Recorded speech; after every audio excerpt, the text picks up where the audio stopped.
Amuyo kadi kakailyan, kadawyan ang mangrugi ti Holy Week iti Palm Sunday. Ngaman niya nga tati Kaipapanan ti Palm Sunday ken ita nga aldaw ti Lunes. Ti Palm Sunday ken Holy Monday ti umuna aduwa nga aldaw ti Holy Week. Nga isumot ti maudi alawas ti Kwaresma amang lukat iti Easter Sunday kadagiti Kristiyano. Iti na Kristyanuan a sursuro, ti Palm Sunday ti baligi nga isasarak ni Jesus ijay Jerusalem a nakalugan iti maysa nga asno wenno donkey.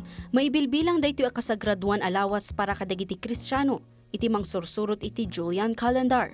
Daytoy a pagteng iti biag ni Hesukristo ket panagsarabo dagiti tattao kenkuana, kabayatan ti isasarak na iti Jerusalem. Iti dayta nito, itagtag ay dagiti tattao ti mangisalakan babaen kadagiti iggemda asang sanga ti palma, kagiddan ti panangipukaw da iti hosana.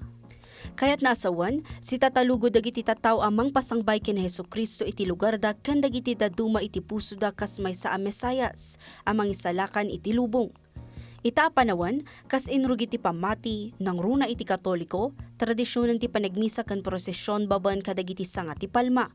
Mapuuran dagiti sanga ken maidulin ti abuna. Daytoy ti maaramat iti masungad nga Ash Wednesday inton sumarno atawan. Itamat a Holy Monday, ti aldaw a panangilunod ni Hesukristo iti fig tree wenno igos gaputasan a nagbunga. Nagango a dagos ti igos. Iti Jerusalem, sinaludsod dagiti papadik ken skriba ti otoridad ni Kristo iti daga. Nagturong met ni Jesus iti templo, ket dita nakita na nga inaramid dagiti tattao kas pagtagilakwan ti templo. Binaot ni Jesus dagiti baka ken karnero. Binalintwag na dagiti lamisaan sa kinunana, saan yung aramiden at tiyandaan ti balay ni Amak. Kakailyan, anya ti Kaipapanan ti Holy Week kada kayo.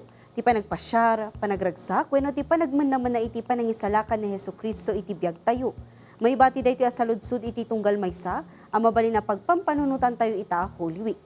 Ita, amuyon, barungal daw, barungadan.